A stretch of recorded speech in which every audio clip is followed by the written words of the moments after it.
अपने को इस क्वेश्चन में बोला गया है कि the Tollens reagent is used for the detection of the aldehyde, aldehyde के उसमें किया जाता है। बोला है कि फिर when a solution of AgNO3 is added to glucose with NH4OH, कि AgNO3 को ऐड किया जाता है ग्लूकोज के साथ विथ NH4OH के साथ, और बोला है कि फिर ग्लूकोनिक एसिड बनता है। और अपने को उसकी रिएक्शन दे दी, ये दे दी एक हाफ रिएक्शन ये दे दी, और इन दोनों रिएक्शन का अपने को E0 रिडक्शन दे दिया, एक का E0 ऑक्सीडेशन दे दिया। और अपने को एक रिएक्शन ये भी दी है कि AgNH3 का होल थ्राइस का 2 ये कॉम्प्लेक्स कंपाउंड इलेक्ट्रॉन लेके ये बनाता है, अपने को इसका भी E रिडक्शन दे दिया। और अपने को बोला है कि अपने को फर्स्ट पार्ट इस पैसेज में फर्स्ट क्वेश्चन में क्या बोला है कि 2 ये अपने को फाइनल रिएक्शन दे दी गई है ग्लूकोज से ग्लूकोनिक एसिड बनाने की, और बोला है कि इस रिएक्शन के लिए अपने को फाइंड क्या करना है, find ln k of this reaction. ln k find करना है, ना कि k फाइंड करना है। आप देख लीजिएगा यहाँ पे ln k बोला है इसने। तो सबसे पहले अपने को सेल रिएक्शन दे रखी है, तो लिख देता हूं मैं एक बार, Ag प्लस से प्लस इलेक्ट्रॉन लेके Ag बन रहा है, और इसका अपने को E0 रिडक्शन दे रखा है 0.8 वोल्ट। और अपने को ग्लूकोनिक एसिड ग्लूकोज की भी दे रखी है कि जब ग्लूकोज को ऐड करते हैं तो उसकी हाफ रिएक्शन दे रखी है C6H12O6 प्लस H2O के साथ करके ग्लूकोनिक एसिड बनाता है C6H12O7 plus 2H plus 2 electron, और अपने को इसका E0 ऑक्सीडेशन दे रखा है -0.05 दे रखा है इस रिएक्शन का। तो अपने को क्या बोला है कि अब अपने को नेट सेल रिएक्शन दे रखी है इसने, ये वाली अपनी नेट सेल रिएक्शन है। तो इसके लिए अपने को बोला है कि ln k फाइंड करना, ln k फाइंड करना है, तो अपने को क्या लगाना है, नेक्स्ट इक्वेशन लगानी है, E cell is equals to E0 cell minus of 0.059 divided by n log of k। ये अपना आ गया। तो अब अपने को बोला है कि ln k फाइंड करना है, तो E0 सेल क्या होगा, E0 सेल होता है कि कैथोड माइनस एनोड होता है। तो अपने इसकी वैल्यू क्या आ जाएगी, 0.8 माइनस 0.05, ये आप कर लेना, बहुत आसान है। 0.05 divide by number of transfer electron, तो नंबर ऑफ ट्रांसफर इलेक्ट्रॉन इसमें 2 है, तो 2 log ऑफ k। और अपने को E सेल इक्विलिब्रियम पे कितना होता है, 0 होता है, इक्विलिब्रियम पे E सेल 0 होता है, तो 0 कर दिया। तब अपने इसको सोल्व किया आगे, तो ये कितना आ जाएगा, 0.75 is equal to 0.0592 divided by 2 log of k, ये अपने आ गया। तो इसको सोल्व किया तो log k की वैल्यू अपने कितनी आ गई, 25.33 आ गई। तो अपने को पूछा है कि ln k फाइंड करो, तो ln k कितना होता है, 2.303 इंटू log k होता है, ये होता है। तो इसको 2.303 में log k की वैल्यू रखी 25.33, तो अपना ln k क्या आ गया, 58.38 आ गया, ये अपना ln k आ गया। और फर्स्ट पार्ट में इसने ln k पूछा है, तो अपना कौन सा आंसर सही हो गया, फर्स्ट क्वेश्चन के लिए सेकंड आंसर सही हो गया। अब अपने को सेकंड क्वेश्चन में बोला है कि सेकंड पार्ट में, पैराग्राफ के सेकंड पार्ट में बोला है कि, एक मिनट, सेकंड पार्ट में बोला है कि when ammonia is added to the solution pH is raised, कि बोल रहा है कि जब अमोनिया को ऐड किया जाता है, जब अमोनिया को इस सॉल्यूशन में ऐड किया जाता है एडेड, तो pH राइज्ड होती है, pH बढ़ती है। तो बोला है कि which half cell reaction is affected, तो कौन सी हाफ सेल रिएक्शन इफेक्टेड होगी, बाय पीएच, पीएच से कौन सी आप सेल रिएक्शन इफेक्टेड होगी और कितनी होगी, how much by how much, कितना इफेक्टेड होगा। तो सबसे पहले यहाँ करते हैं, यहाँ पे क्या बताया गया है अपने को कि NH3 को बढ़ाया है सॉल्यूशन में, तो NH3 को बढ़ाने पे उसने बोला है कि पीएच बढ़ गई है अपनी, पीएच इंक्रीज हुई है, पीएच इंक्रीज होगी कितनी हो गई, 11 हो गई, उसने बोला है कि राइज हो गया। तो इससे अपना पीएच बढ़ गई तो अपना H प्लस की कंसंट्रेशन क्या होगी, कम होगी। तो अपन क्या करेंगे, हाइड्रोजन के लिए उसका रिडक्शन पोटेंशियल डिफरेंट होगा, क्योंकि पीएच चेंज होगी तो H प्लस की कंसंट्रेशन कम होगी, कंसंट्रेशन कम होगी तो ई नोट रिडक्शन कम होगा, तो ई नोट ई सेल कम होगा, तो E naught cell H plus के लिए minus 0.05 divided by n log of H plus की कंसंट्रेशन का स्क्वायर। और ये अपनी रिएक्शन क्या होती है, 2H प्लस प्लस 2 इलेक्ट्रॉन से क्या होगा, H2 बन रहा है, तभी तो H प्लस कम हो रहा है। तो हाइड्रोजन सेल के लिए ई नोट सेल की वैल्यू हमेशा 0 होती है, अपने को पता है। तो ई रिडक्शन कितना हो जाएगा, 0 माइनस 0.05 डिवाइडेड बाई एन की value 2 into 2 log of H plus की value 10 to the power minus 11 आ जाएगी। कैसे आएगी, पीएच इजिकल्स टू 11 दे रखी है, तो H प्लस की कंसंट्रेशन क्या आएगी, 10 टू द पावर माइनस 11 आ जाएगी।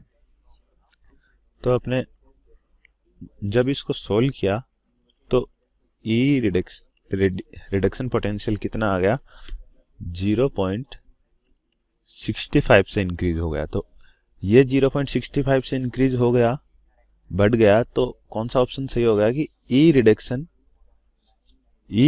इंक्रीज बाय ए फैक्टर 0.65, और बोला कि रिडक्शन इंक्रीज हुआ है तो अपना कौन सा इंक्रीज हो गया, तो अपना ऑप्शन सी ऑप्शन अपना सही हो गया।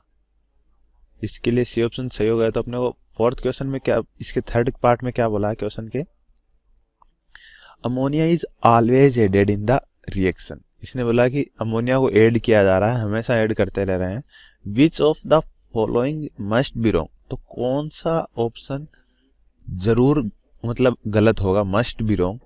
तो सबसे पहले अपन ऑप्शन चेक करते हैं। फर्स्ट ऑप्शन में बोला कि NH3 combine with Ag plus two from a complex, तो ये अपने को दिया गया था, उसने बोला था, रिएक्शन दे दी थी कि Ag प्लस हमेशा कॉम्प्लेक्स बनाता है, तो अपना फर्स्ट ऑप्शन सही हो जाएगा, ये वाला ऑप्शन तो सही हो जाएगा। सेकंड ऑप्शन बोला कि a strong oxidizing agent then Ag plus, ये बात भी सही है, ऑक्सीडाइजिंग एजेंट है तभी तो NH3 का यहाँ पे वह ऑक्सीडेशन कर रहा है। और थर्ड पार्ट में बोला है कि in the absence of NH3 silver salt is gluconic acid, gluconic acid NH3 की अनुपस्थिति में ग्लूकोनिक एसिड की फॉर्म में रहता है, यह भी सही है, क्योंकि पहले ग्लूकोनिक एसिड बना फिर NH3 मिलाया तो वह एक कॉम्प्लेक्स कंपाउंड बनाता है, ये वाला। तो फोर्थ ऑप्शन कहता है कि ये वाला ऑप्शन सही हो गया। फोर्थ ऑप्शन में बोलता है कि NH3 has affected the standard reduction potential of the gluconic acid. तो NH3 के मिलाने से स्टैंडर्ड रिडक्शन पोटेंशियल में कोई चेंज नहीं आएगा। क्यों, उसके मिलाने से क्यों चेंज आएगा, क्योंकि वह तो चेंज नहीं आएगा, क्योंकि वह कोई सेल रिएक्शन में भाग नहीं, उसकी कंसंट्रेशन कभी भी लिखी नहीं जाएगी। तो अपना फोर्थ ऑप्शन गलत हो गया। तो ये इसका थर्ड क्वेश्चन का आंसर फोर्थ आएगा, डी आएगा। Hello everyone, let us solve this question. The question says we have taken a saturated solution of AgBr whose KSP, that is solubility product constant, is 12 into 10 raised to minus 14. If 10 raised to minus 7 molar of AgNO3 are added to this 1 liter of solution, find the conductivity of the solution in terms of 10 raised to minus 7 Simon per minute. Simon per meter. Given the molar conductivity of Ag plus ions, molar conductivity of Br minus ions, and the molar conductivity of NO3 minus ions. So we have been given that there is a that we have taken an AgBr solution, and in AgBr solution we are adding, in 1 liter AgBr solution we are adding AgNO3 solution, and we have to calculate what will be the conductivity of the ions formed in this solution. So AgBr will contain Ag plus ions and Br minus ions, and AgNO3 will contain Ag plus ion and NO3 ions. So here, if we consider that AgBr is dissociated into Ag plus and Br minus, let us assume that the solubility of this ions be S, and in AgNO3 will be dissociated into Ag plus and NO3 minus ions. Now, the AgNO3 concentration is given to us. It is 10 raised to minus 7 molar of AgNO3. So, the concentration of Ag ions will be 10 raised to minus 7, and similarly the concentration of NO3 minus ions will also be 10 raised to minus 7. Now, the solution is mixing of AgBr and AgNO3. So, the solution will contain how much amount of Ag plus ions? The total amount of Ag plus ions will be equals to S plus 10 raised to minus 7, and the Br minus ions, the concentration of Br minus ions will be S, and the concentration of NO3 minus ions will be 10 raised to minus 7. Now the KSP, that is equilibrium KSP, that is solubility product constant of AgBr solution, is given to us. It is 12 into 10 raised to minus 7. Using that value, KSP for the first reaction, that is AgBr dissociated to Ag and Br minus ions. The concentration, the KSP for this is 12 into 10 raised to minus 7. So KSP of AgBr will be equals to concentration of Ag ions into concentration of Br minus ions. KSP is given to us. It is 12 into 10 raised to minus 4 will be equals to concentration of Ag ions combined of AgBr and AgNO3. Both contains Ag plus ions. So the concentration of Ag ions will be S plus 10 raised to minus 7 into Br minus ions. We have assumed that the concentration is S. So that will be equals to S square plus 10 raised to minus 7S. This will be a linear equation. So solving this linear equation, S square plus 10 raised to minus 7S minus 12 into 10 raised to minus 4 is equal to 0. We will get the value of S, that is equal to 3 into 10 raised to minus 7 molar. S is the concentration of Br minus ion, because we have assumed that S amount of concentration of Br minus ions will be dissociated when AgBr is dissolved. So the concentration of Br minus ions will be 3 into 10 raised to minus 7 molar. In terms of meter cube, it will be 3 into 10 raised to minus 3 into 10 raised to 3, because 1 liter, molarity means number of moles in 1 liter.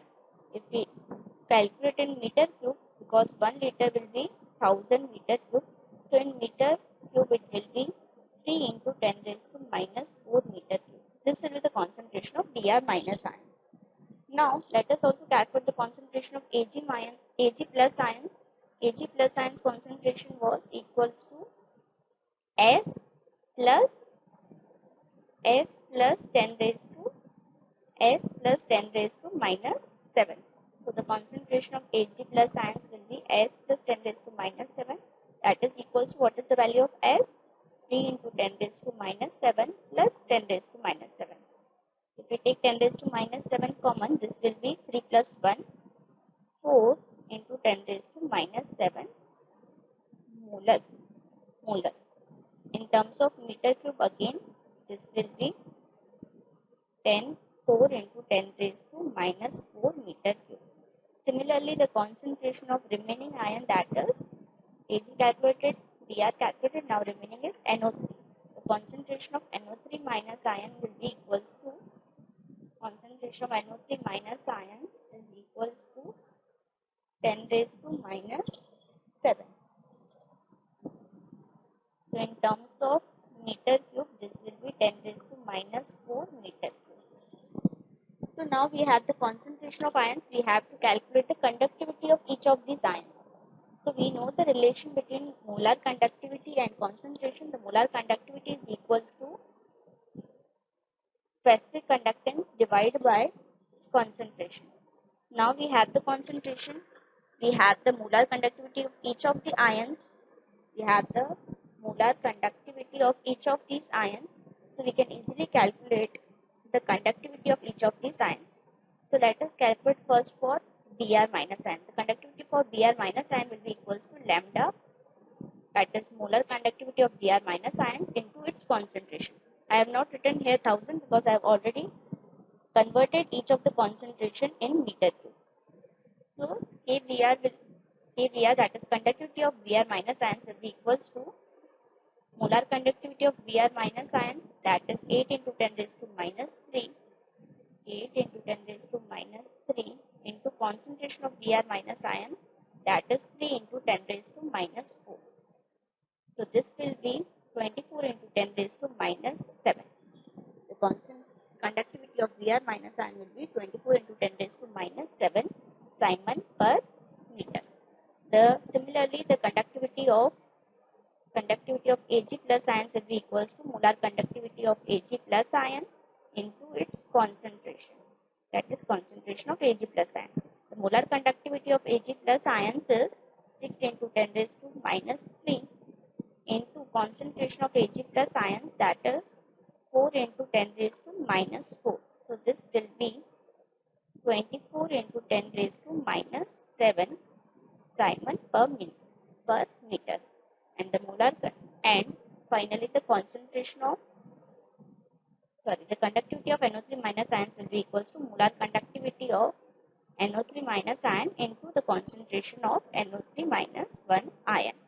The molar conductivity of NO3 minus ion is 7 into 10 raised to minus 3, 7 into 10 raised to minus 3 into concentration of NO3 minus ion, that is concentration of NO3 minus ion, that is 10 raised to minus 4.